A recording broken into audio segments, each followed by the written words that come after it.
A sequence is an ordered list of numbers whose elements we count using the numbers 1, 2, 3, etc. So 1, 2, 3, 4 is a sequence. 1, 2, 3, 4, 5. 2, 4, 6, 8, 10, etc. is a sequence. This would be element 1, 2, 3, 4, 5. Element 1, 2, 3, 4, 5, 6, and so on. This is a sequence. And even this is a sequence, even though we've got repetition in numbers and maybe not a very clear pattern, although there actually is a pattern to this.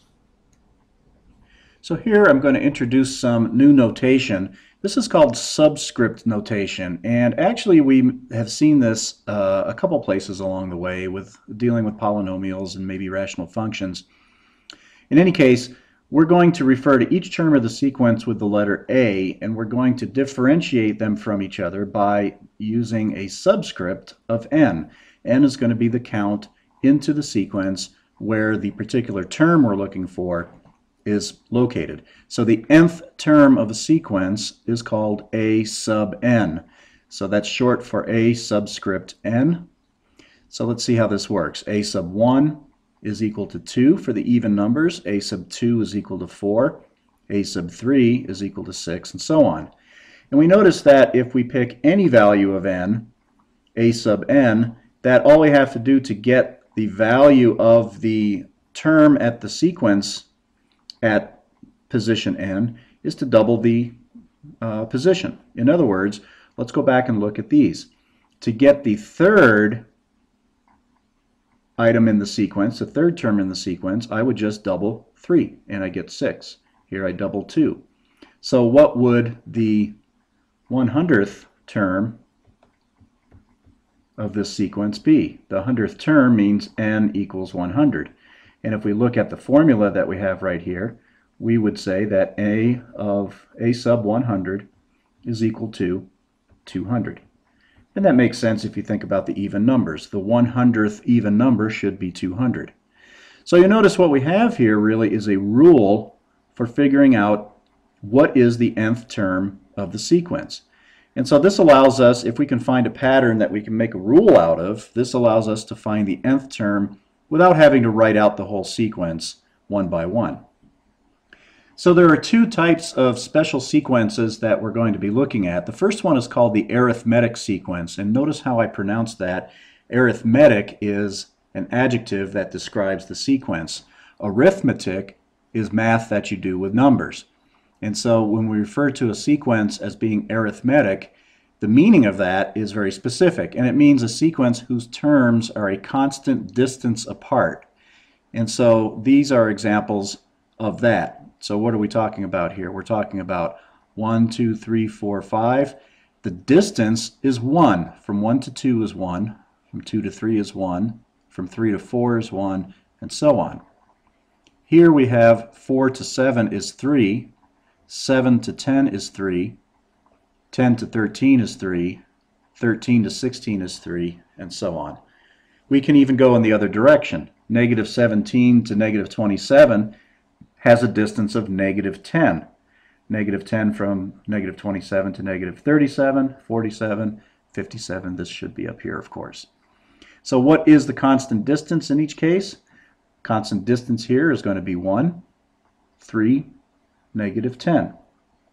So how can we use this to find the value of the nth term in any sequence? We're going to refer to this constant distance as the common difference of the sequence. Common difference, and we're going to use the letter D to represent that.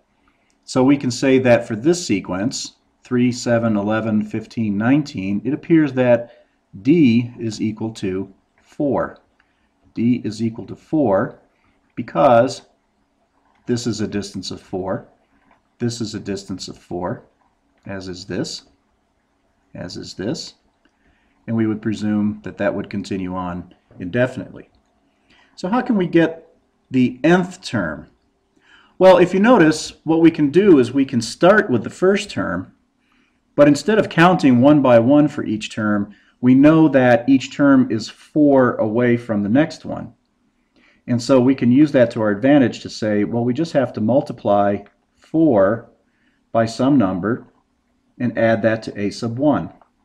And so if we're looking for the fifth term, let's think about what we're doing here. We're starting with 3, and we're adding 4 times to get to a sub 5. If we were to try to get to a sub 3, we're adding 4 2 times.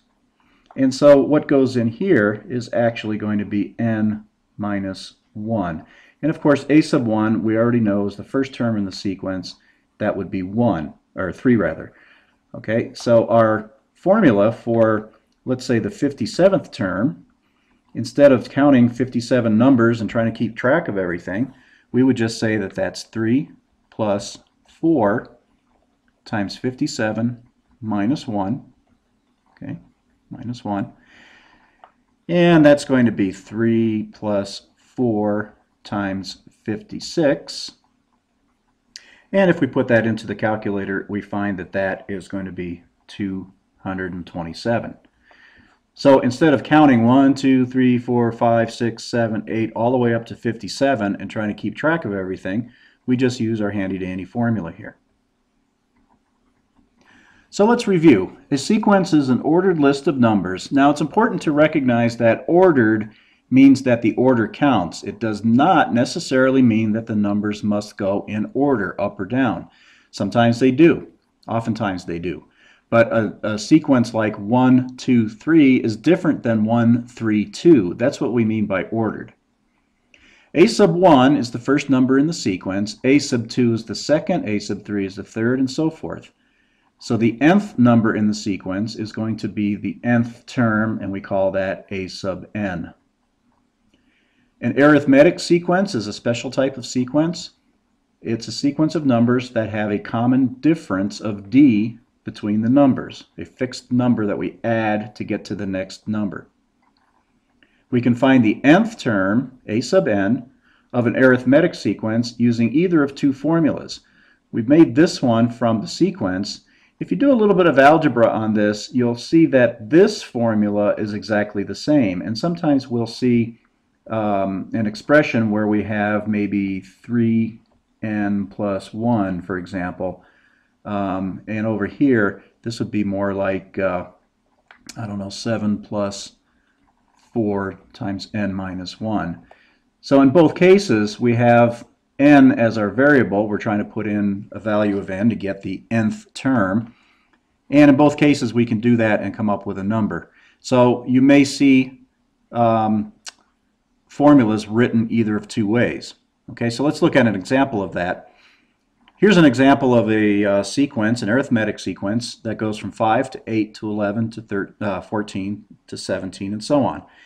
It's an arithmetic sequence because it has a common difference of d equals 3 between the numbers.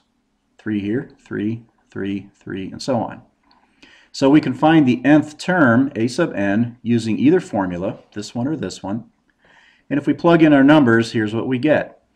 5 right here is a sub 1. It comes from here. It's the first term in the sequence. 3 is our common difference. That's the difference between successive numbers. Is always 3 in this sequence. And then we're just going to plug in whatever value of n that we want. We could also use this formula, so we know that d is 3, a sub 1 is 5, and if we subtract d of 3, that's where we get 2. So this formula and this formula give us the exact same numbers. So what happens if we're looking for the 101st term? If we're looking for the 101st term, then n equals 101. And we just plug n equals 101 into the equation. 101 minus 1 is 100, times 3 is 300, plus 5 more is 305. We can do the same thing in the other equation. 3 times 101 gives us 303. We add 2, we get 305. Get exactly the same thing in both cases.